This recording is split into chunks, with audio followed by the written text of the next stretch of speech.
Vis tiek gyvas garsas, akustika, patrauklios erdvės. Jau dėliojasi datas kalendoriui, kur čia patogiau apsilankyti. Matau Liepos 9.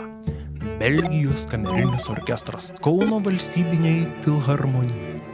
Volia, einu pirkti bilietų ir pyst. Koncertas atšauktas. Nu gerai, nepasiduosiu. Išlepusios ausys jau turi lūkesčių patirti dar nepatirtų vibracijų. Renkamės toliau. Gerai, matau. Turkų pianistas Džanas Čakmūras. Tai pačioj Kauno filharmonijai atliks Šuberto, Šumano ir Šopeno kūrinius. Galvoju, super. Aš ne klasikinės muzikos ekspertas, bet šitą esu girdėjęs ir šitos kompozitorius žinau. Ir bilietas nebrangus. Tai varau. Nu ir ką? Nu ir super. Atėjau į filharmoniją, gražu, tvarkinga, nuskambėjus skambučiai įsitaisau į savo vietą, įsipatoginu, apsižvalgau. Pastebiu, kad auditorijai dominuoja vėlyvo amžiaus moteris. Viskas